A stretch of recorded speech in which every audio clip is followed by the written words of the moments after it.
Thank you, thank you. Happy to be here. If this goes poorly, I'll just blame Ian. He's responsible for bringing me up here. All right. Well, thank you for that interview.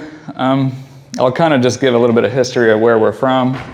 And you can see here, whenever I first got bees, look at that angelic white suit there. You can tell I didn't know Jack at that point. I was still pretty green. But we just started with a couple hives. My dad and my brothers bought hives. I got into them, and I was immediately hopelessly addicted. So then I started throwing money at the bees, which is common. Next year I expanded, and it was expensive. Whenever I got into bees, it was the worst time because we had children that were tiny, and my wife she stayed home because paying for childcare, it was almost a wash. We would rather have her stay at home with our kids. So I didn't have a lot of money to blow on the bees. I had to get a really good, she's kind of the accountant type of the two of us, so I had to get really good at selling why this was a good idea. There's the queen bee herself with a swarm she found. This one's 18 now, so this picture's a little old. If they find a swarm, I cut it down for them and hand it to them. Like I said, she's 18 now, and my son here is 17, so that was a swarm we had caught. I always ordered queens like everybody does. These were some Walter T. Kelly queens I'd ordered. Jade was excited to see them. And then, things don't always go well in beekeeping, as some of you know, and luckily that is not my car or my house. I stole that picture off the internet. But right off the bat, I told Jamie how good an idea this was to get into bees because we'd make all this money, and I wasn't making a lot of money. I had meager honey production. I saw, like we were just talking about here, European foul brood, American foul. I didn't see American foul brood. European foul brood, chalk brood, parasitic mite syndrome, deformed wing virus, the works. Most of the stock I was using, it was good commercial stock, but it just didn't have any resistance. Definite mite issues, and as a result, my survival wasn't great, so I had to buy more bees. This was with standard IPM. So I did what everybody else was doing. At the time, it was check mite and, Coumaphos and fluvalinate. So we were using some harsher stuff at the time. And I believe it was tetracycline. I forget exactly, it's been so long. And Jamie, being the accountant type, was really starting to notice that I wasn't making the money that I'd told her that I was gonna make. So I started getting obsessed with host resistance. So I'd read a lot of breeding books, and VSH was already a thing at the time. They discovered that in the late 90s, I believe. And so I started getting obsessed over bees that could actually handle some of the stuff themselves. So it seems like at our bee meetings, all we talked about was mite keeping more than beekeeping. And so obviously I knew it was a major issue. And I figured if I could, it's not an easy thing to do, but if I could work on resistant traits that, hopefully it'd be net positive. And I was obsessed, I'm still obsessed over this. And so Jamie gets sick of hearing it. Immediately, I kind of put the cart before the horse. Instead of learning how to raise queens and then buying good breeding stock, I bought good breeding stock, and then I figured out how to raise queens, which probably isn't advisable, but it worked out well for me. And so as soon as I figured it out, this is around third year of beekeeping, I got really good at queen rearing that year after some initial failure, of course. And then all the queens I was producing was from the USDA Bee Lab collaboration with Tom Glenn. So it was all I'm assuming John Harbo was still there at the time, I'm sure. So it was heavy VSH and commercially selected stock, and they were hard to kill, and they were productive, and it gave Jamie faith that I knew what I was doing. So it just worked out really well. And I have to say too, once I started raising queens from good stock, it went from expensive hobby to actually making some money, which was a sigh of relief for me. some of our queens here. And I said I was obsessed with host resistance, so I was using standard IPM at the time, and whenever I switched to using heavy VSH selected stock, I backed my IPM program off because I'm a skeptic and I wanted to see what exactly are these bees capable of if I take my hands off here, if I'm not constantly monitoring the mites and dealing with them. And it was like night and day. I went from treated, nursing these bees to health to really strong apiaries. And the only thing I was doing was as soon as I saw an issue, I requeened. I would just switch the genetics out. So I say I was a VSH hoarder for years. I didn't know how to measure it. Nobody knew how to measure it except the USDA Bee Lab, I feel like. I don't think they open sourced that information until John Harbo. This was after his retirement. John's the one that helped discover VSH. He released a VSH assay. You can see it online. And he released it first to his breeding group, and I was in his breeding group. So I invited friends. I know Robin, Kate will poo-poo this, but whatever, Kate. I say a VSH assay technically measures SMR. And if people aren't familiar with SMR, it's suppressed mite reproduction. So you're quantifying the bee's ability in the brood to suppress mite reproduction. Doesn't mean they don't get mites. They still get them. They just don't let them reproduce if they're top tier level VSH. So SMR is suppressed mite reproduction. They changed the term to VSH, which now I have more questions over after we started UBeeO testing trials, and I'll get into that in a little bit, but for the sake of those who don't obsess over this stuff, SMR, suppressed mite reproduction, they changed the term to VSH because they thought it was a hygienic mechanism. And this assay is performed by going into the brood, and you're pulling out brood that's about to emerge, and you see if the bees were able to do anything about it or if it's just unfettered reproduction, which is most bees, unless they're selected for this.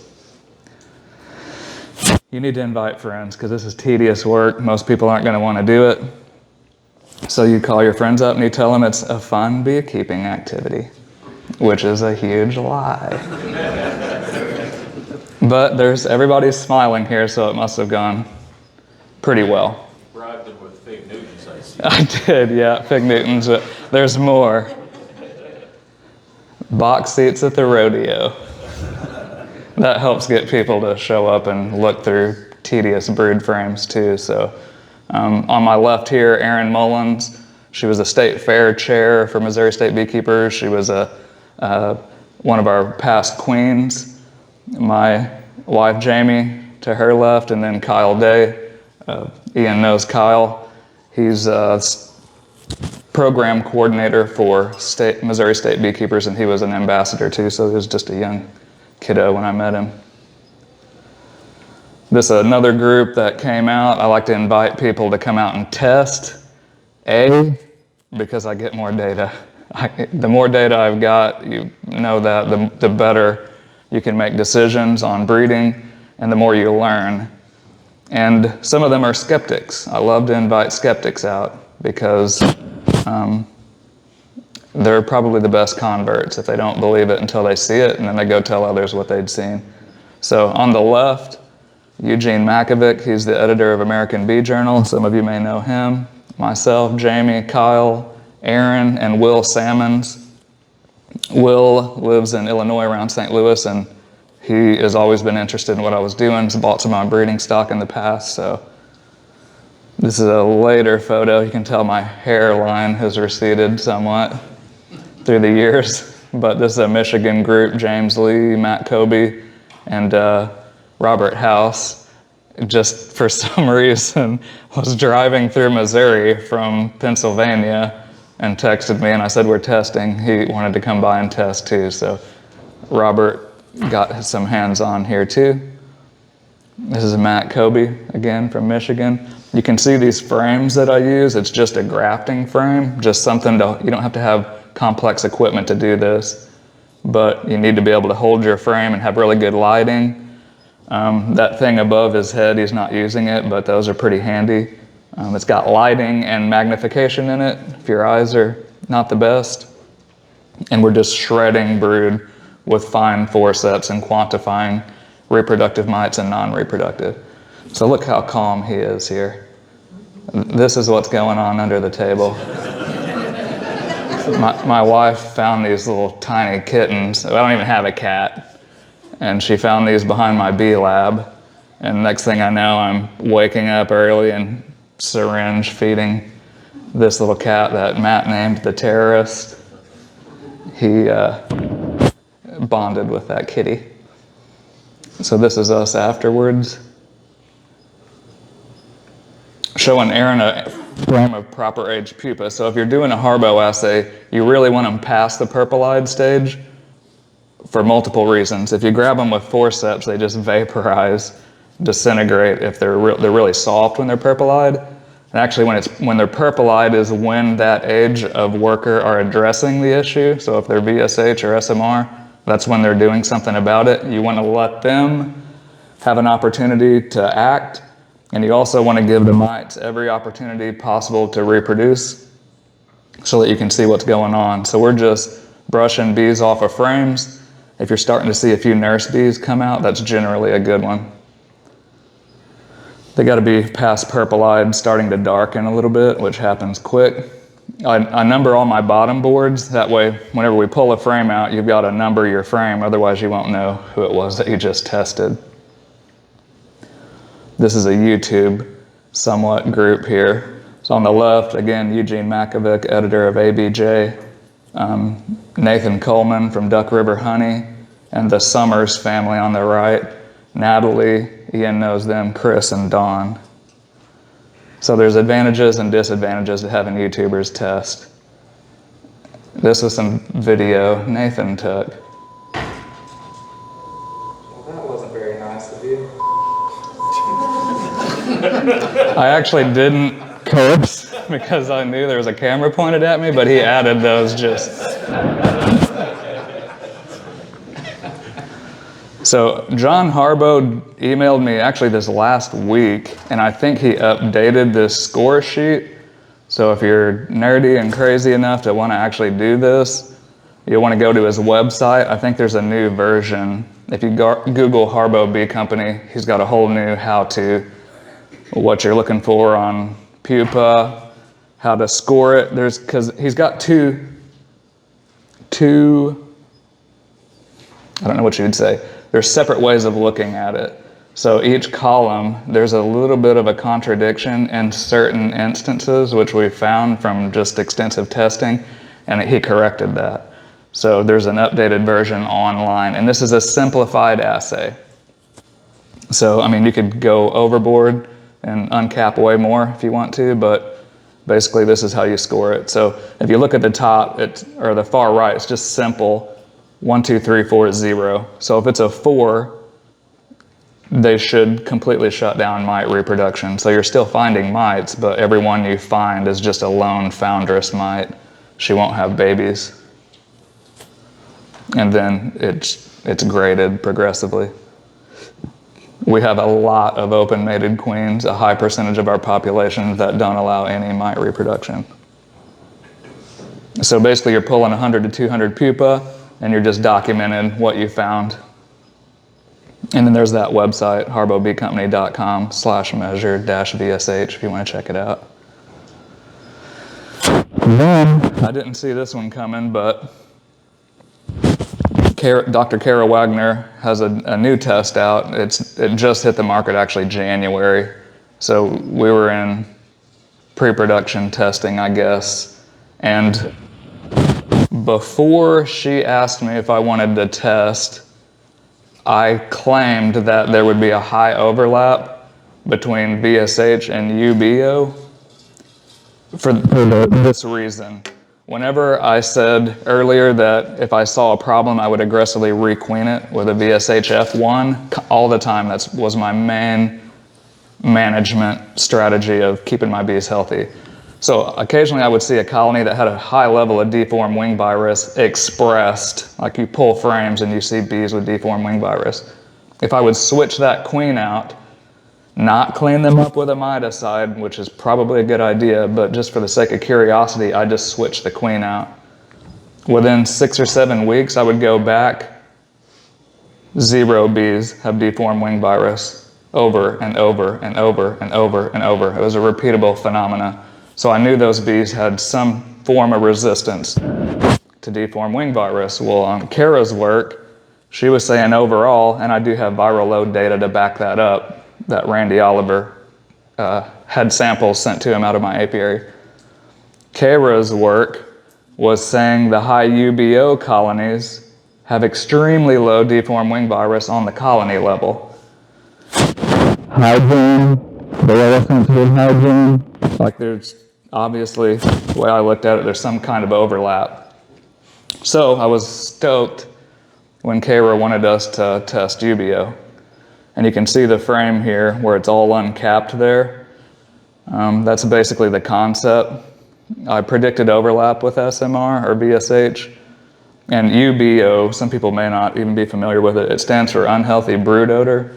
So basically, I feel like you're spraying stress pheromones on the brood, and then you're measuring the bee's response to it. It's still new, but what I've seen of it so far is pretty cool. So it measures a hygiene response. It's different than freeze-killed brood.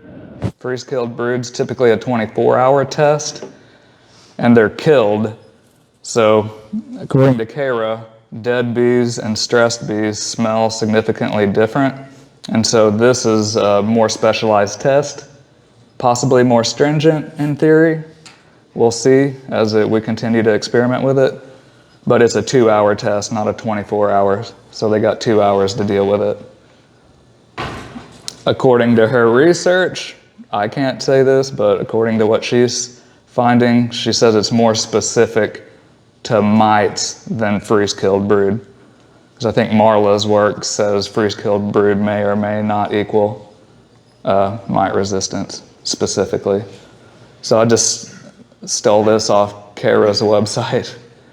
She just says, peer-reviewed data shows untreated high UBeeO colonies are able to maintain mite loads below treatment thresholds and are more likely to overwinter, is what she says.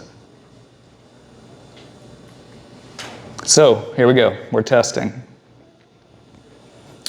The process is similar. We pick frames out of capped brood, number them. All my bottom boards are numbered, so we number the frames and apply the UBeeO. I think you just don't want to, this is too much detail, but just spray the heck out of it because it's hexane that is the carrier. So you want to spritz, allow it to dry because I think it can mess with the cappings, that hexane can. So you want to let it dry, then spray, let it air out a little bit and spray again. And then you're taking a before picture and then you're going to take an after picture. And she has a little dry erase board here to keep track of what it is, what the colony was, etc.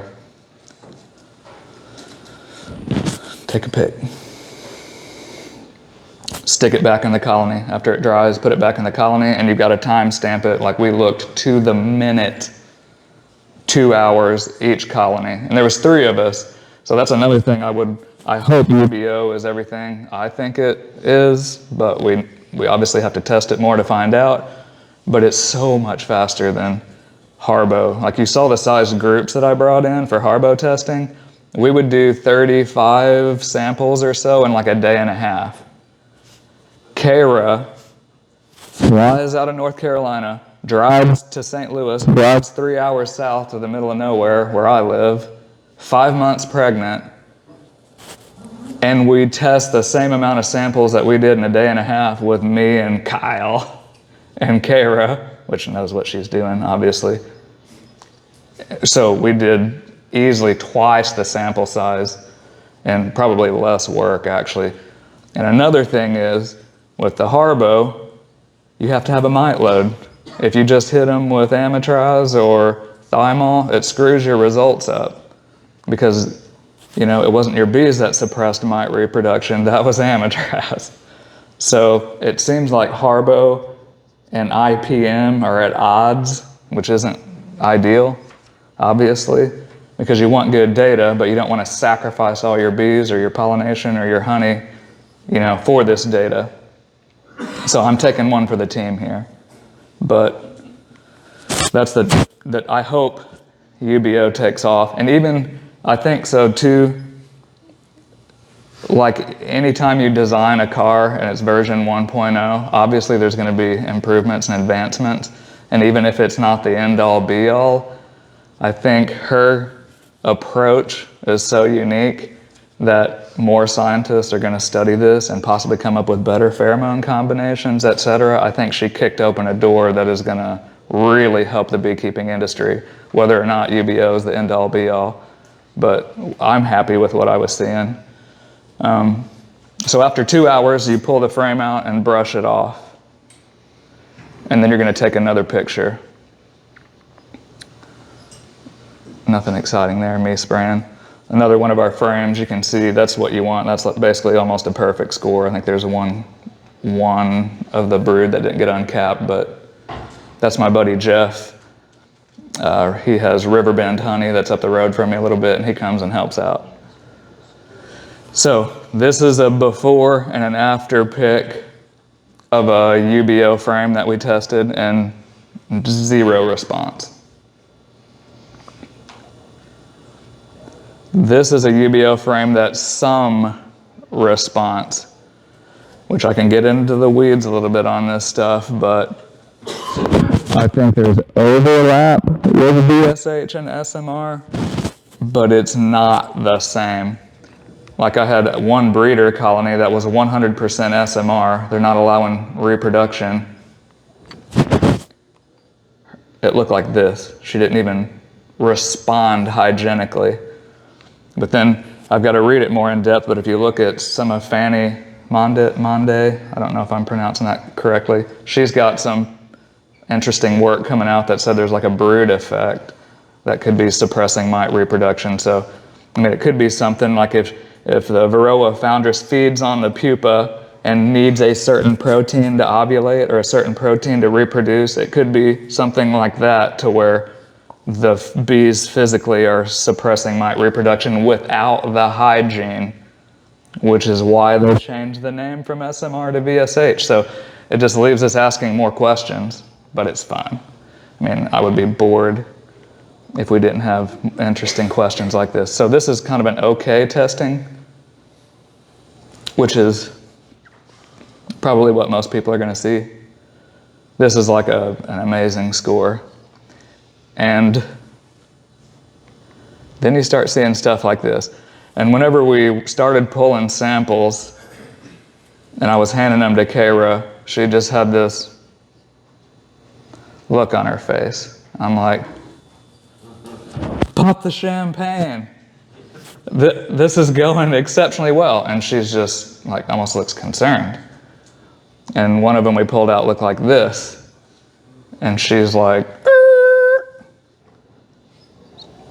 she thought something was potentially wrong with the test because our bees were so aggressively responding to this, which is always a possibility. I mean, that would be what I would think too. Like, is there inconsistencies in the dose or what's going on here? So she was concerned. And then we grabbed a couple that didn't respond at all, and she like breathed a sigh of relief because she thought something was up with the test. But it was just that our population was, we had a high UBS scoring colony here. Check this out. You can see the bees working it. But they are pulling brood now. Jeff had some that, what did you say? They pulled it all out. I've got 100%. So we're getting some really good scores here. Very exciting. Some people are, as they should be with any new product, a little skeptical, but the way I looked at it, and whenever I said that I think there's going to be a huge overlap, there was a massive overlap with our population. Like close to half of our population scored high. And then there's other that didn't score high that is VSH or SMR. So I was like, that's exactly what I thought would happen. But then other people are like a little more poo-poo in it, I think. And I don't know if it's like more, we need more data. But is it because their test scores weren't high and they're like, oh, it's stupid? Or is it because there are inconsistencies? We'll find out. But the pushback I've had a little bit was, well, we had inconsistent results, like it scored high earlier and we did it again, it scored low. And I asked, was it during a nectar dearth whenever it scored low? Yes. Well, they said that's going to happen. You know, so I haven't seen evidence to think it's not effective, but we'll see. It's too new. So if you're going to use this, I think, is your tech transfer team trying it out? So they'll probably want to, Kara will walk them through it, I'm sure, but there's picture apps that you can use to score it. And she said she uses Twin Viewer. I'm not a very good computer guy. I'm okay with bees, but computers don't love me.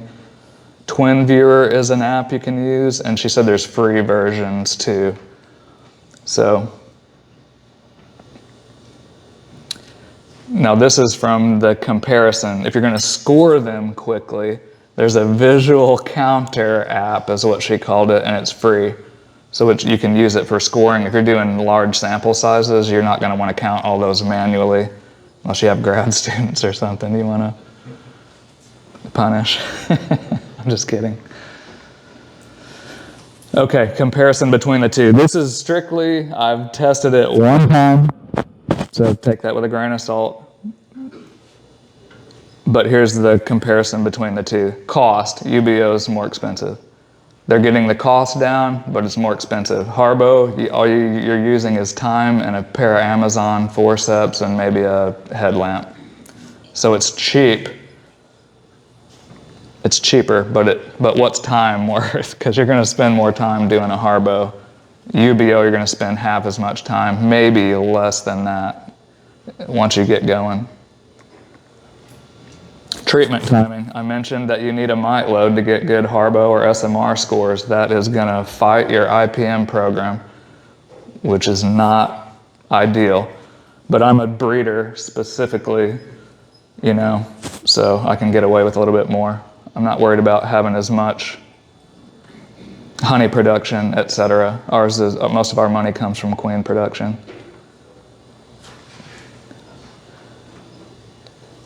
She had tested in 7 different countries, and she said that our scores were unprecedented. She hadn't seen anything like that, that's why I'm not a skeptic about it so much, is because I assumed before we did this that we would have a high degree of overlap because of the viral data I'd seen and field observations. And there was a giant degree of overlap. So what I expected was what happened. And I know others have tried it and didn't have as good a results, but I expect them not to have good results. Have you selected for VSH and hoarded it obsessively for 12 plus years? If the answer is no, you shouldn't have consistently high scores. So, I don't know. Obviously, I'm trying to be fair and impartial here, but just this is what I've seen. And I do like Kara. I think she's a genuinely awesome person. I like working with her. She's laid back, she's smart, she's not a pushover, she's cool. So she said, according to our data, there's a significant positive correlation between UBeeO and Harbo VSH scores. Now I know there's other VSH or SMR tested populations that did not have as high of overlap. That could be because of the SMR factor that I saw. Like some stuff, if you're using a VSH assay, it's almost like you're selecting for SMR, which could be the brood effect that Fanny and them are starting to document. It's almost like that selects for SMR or a hygienic component, which would be, I guess, VSH. So I don't know, we need a lot more data, and I'm gonna, this has been my obsession and my part-time, but I'm going full-time this year. Actually, next Friday is my last day with my day job I've had for almost 15 years. And so I'm gonna get more data. We'll figure this out. So in my humble opinion, I think that a Harbo SMR or VSH assay, and I think UBeeO based, now this is just one trial, but I think based on what I've seen, I think these are probably the two best tests to actually measure mite resistance. There's other stuff that you can use. I know I've stepped on a couple people's toes because I said I don't think the alcohol wash is the best method for selecting resistant traits. Like, it's beautiful for IPM, and I think it's a good measure, but like, good, better, best. I think it's a good measure because if you have resistant stocks, they should have lower mite loads. So overall, you're going to catch that with a wide net. But I've seen SMR scores where they were bringing in a ton of mites. Like, they're robbing somebody and they're bringing these mites in. Well, whenever you take an alcohol wash, you took a snapshot of a load. You did not take a snapshot of what the bees are doing with that load. That's two separate things. So I feel like the SMR is specifically measuring a resistance mechanism that could be one of two things potentially, but it's more specific. It's harder to fool, I feel like, because oftentimes, like we tested the first week of September, and we would find samples out of 100 pupa where there were 5 non-reproductive mites, 0 reproductive. So think of this, how many young bees are in an alcohol wash? Approximately. 300. So I took a 100 sample and I found 5 mites in it. What's 5 times 3? What would people do with a 15 wash in a breeding program? You threw it out. You threw out 100% VSH stock. So not poo-pooing it per se, because until late 2020 or 21, no one knew how to measure anything else. So I think that's the best we had for a while, but I think we have went from not being able to measure it and only with an alcohol wash to a Harbo assay, and now we've got something else where we can measure results. It's not, well, I didn't treat them, so they're probably magic bees. That's not it. We can actually measure resistance mechanisms now. So I think that we're starting to see a major turn in the industry, and I think it's going to be a game changer.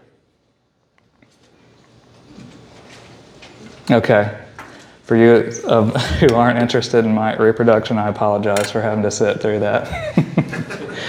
But hopefully the Q&A will be more fun. It doesn't have to just stay mite resistance per se, but that is something I love, as you can tell. So my contact info, my website, my Gmail. I'm not as cool as Ian on YouTube, but I do post a little bit of stuff. I'm going to try to do better. I told him, since I'm full-time, I feel like I have to do better. I'm on Facebook. I'm on Instagram, not quite as much. And then I started a Patreon page too, because I had some people that liked what I was doing and wanted to support that. And so no pressure, but if you're interested, we would gladly accept the support, because it's just been fueled by obsession so far. And, takes money to move. So, what questions have you got? Well, thanks for that, Cory. Sure. I have a question right off the start for a beekeeper like me who wants to start selecting for mite resistance in regards to I don't want to do the Harbo. I'll bring in the UBeeO maybe, because it sounds like there's opportunity to be able to select for mite resistance. Yes. What would a beekeeper like me do first to be able to achieve something in the right direction? Sure. I kind of look at things as the good, better, best too, and everybody's going to look at it differently. Like, to start with, alcohol washes are a good metric to figure out, like IPM stuff, and it'll probably give you a general idea, but I feel like there's inconsistencies in it. So that one would be good. Freeze-killed brood, I think that if you're using that, obviously there's some level of hygiene there. So we're talking about EFB, AFB. If you've got heavy selected freeze-killed brood, I don't think you should see American foul brood. Like, maybe, nutritional or stress-induced EFB possibly, but that's good. And I know that you've been doing that to some degree. I think UBO, according to the data, it's more Varroa specific, according to what she's seeing. And with the perceived overlap from my perspective on SMR and VSH, again, it's new and some people are skeptical, but I think it's going to be your best option, honestly. And people from Australia email me frequently because they're freaked out because they went from, Garden of Eden to the fallen world now with Varroa coming in. So they're worried, and they don't have Varroa pressures in some areas, so Harbo's out. Like, it's not even an option. You can do freeze-killed brood, alcohol wash isn't even an option. So I've been telling them, I'm like, honestly, I think UBeeO, I think you should try it. And in some of Kara's data, she had like US VSH breeders. I think the USDA may have been mixed into that too. And then she had Australian data, and it was like, but we've had Varroa pressure. So yeah, I would say if you can afford it, and maybe tech transfer, or there may be grants, I don't know. But I would say it's worth the money from my perspective. And if you order volume, they're already getting the price down. It's like if you're growing 40 acres of corn, what you would have to sell it for to break even versus if you're growing 4,000, big difference. So they're making their batch size a lot bigger, and she's getting the price down. That's the biggest inhibitor. Some people are like, no, I'm not gonna, that's too much. But I also want to say, some people will comment, well, I've got 3,000 hives. Do you know how much money that would be? Test your best. No way would I test everything. Test your studs that come out of winter and look good. Because if you test everything, you might find some resistance, but they may be commercially worthless. So I think you need to start with commercial selection first, pick your productive, and then test your best. So then you don't have quite as much of an investment. It makes more sense cost-wise. Great question. Yes? Thanks, Cory. Excellent work. This spring we'll be spending tens of thousands of dollars purchasing queens from California, Chile, Hawaii, and elsewhere. Are you aware of any breeders out there, whether it's Oliveras or if you have any communication with the breeders that will be purchasing queens from? Well, I haven't personally. I've been working with some smaller producers as far as, because I don't produce open-mated queens. Most of mine are just breeding stock or virgins, which I know, don't throw anything at me. I'm going to talk about that tomorrow. But I know Oliver Rose is working with Randy Oliver, which is pretty cool. I think Oliver Rose is already shipping up here. Randy's ruthless on data collection too.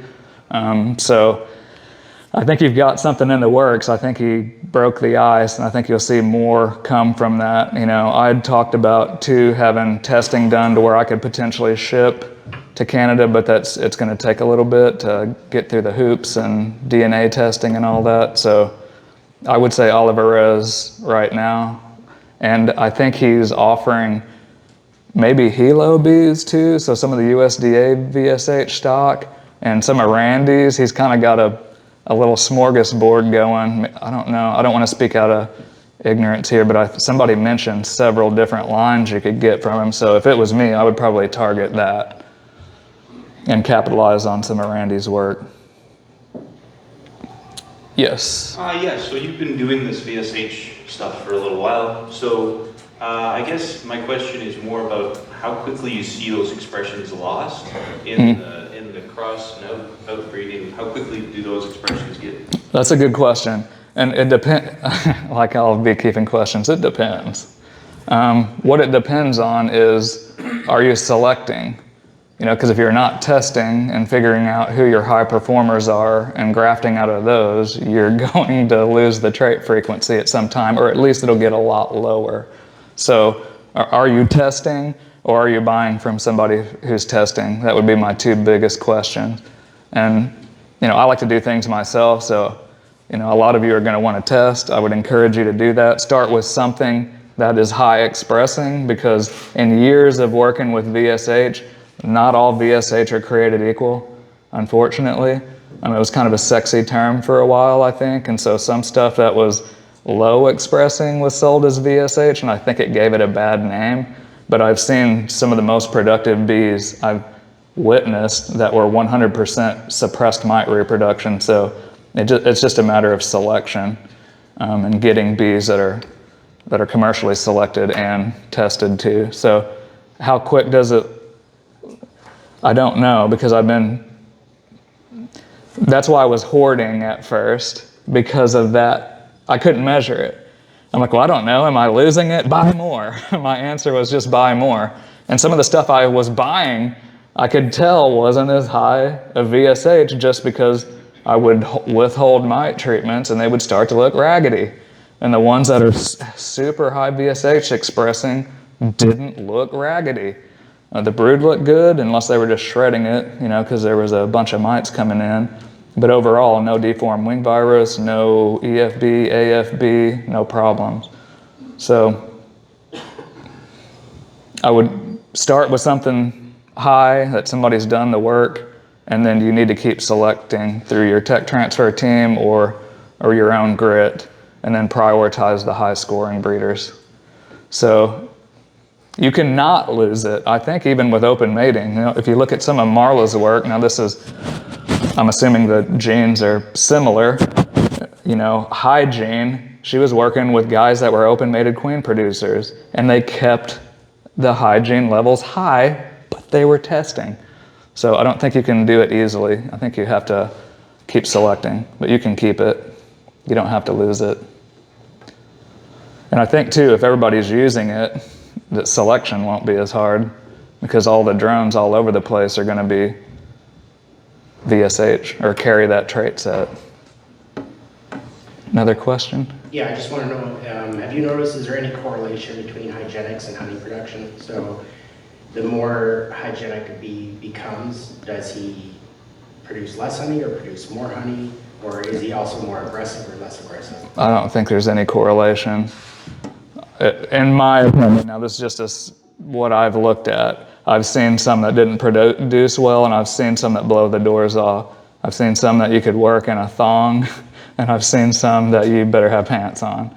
So it's an additive trait set, is what Harbo described it as originally.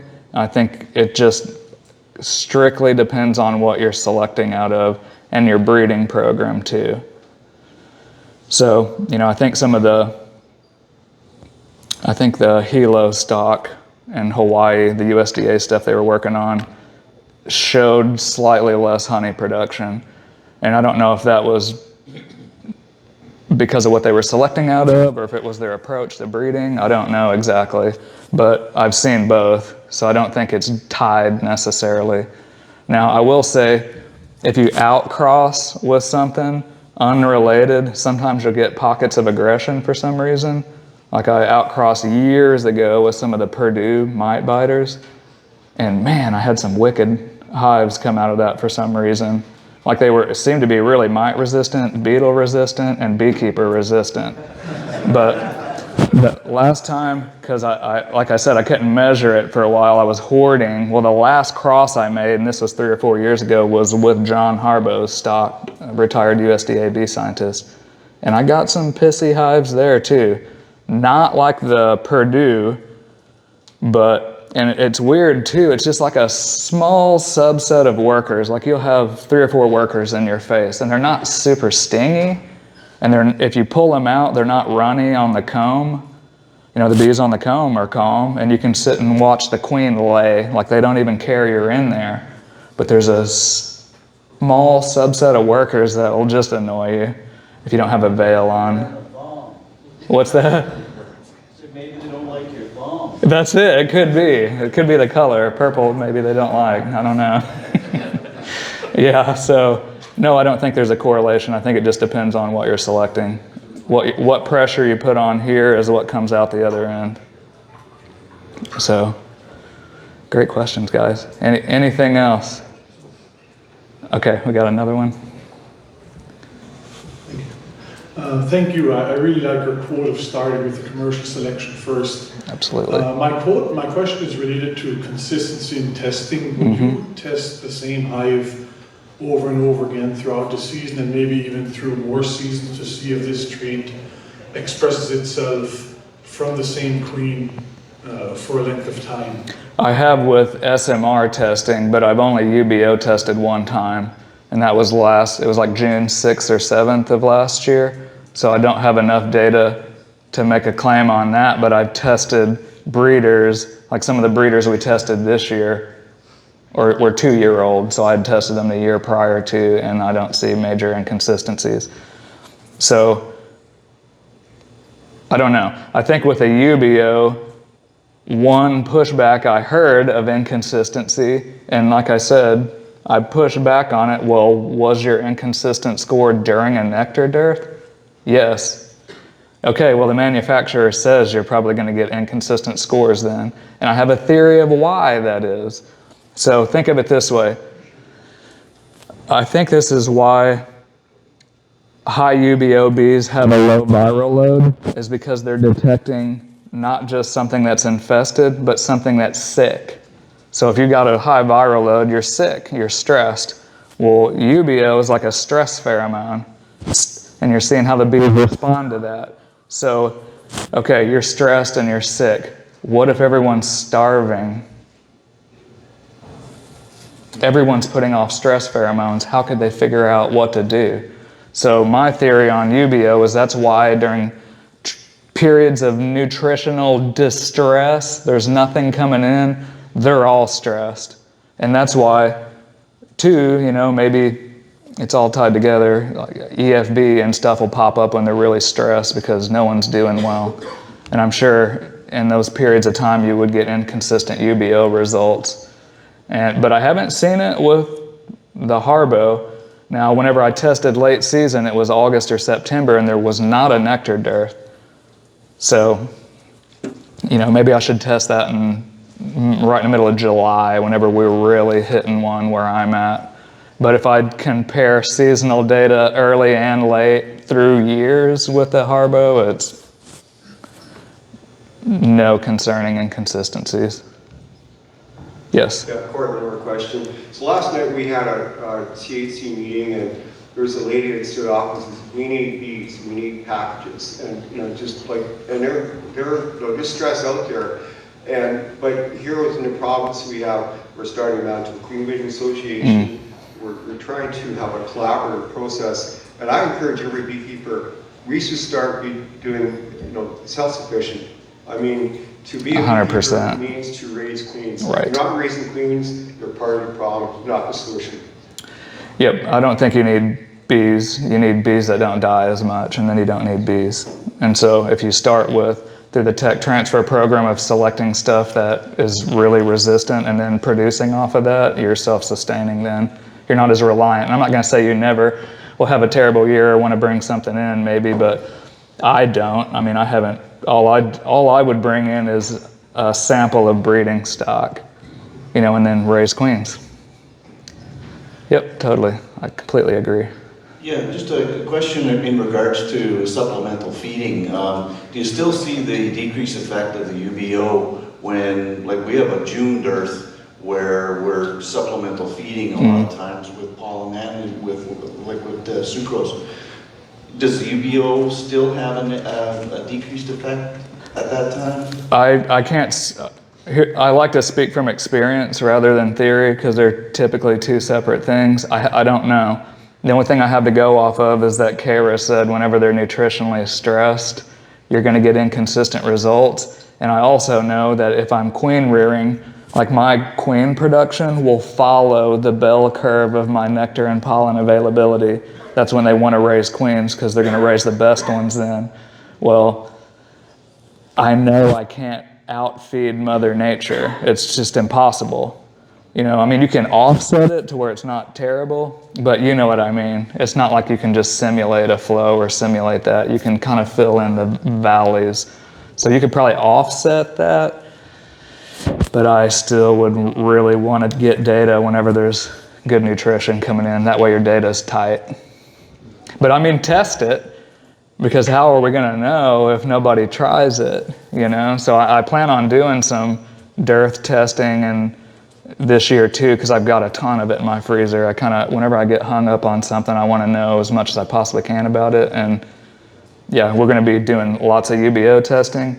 And It's not just me. So some of my commercial friends have been running my stock for a while. So like I've got a bunch of F1 daughters coming out of almonds, and we're gonna go test those late March too. So back to the commercial selection, I'm trying to really expand my selection size, because if I was going to be critical of what I'm doing, it would be selection size, but I got that fixed now.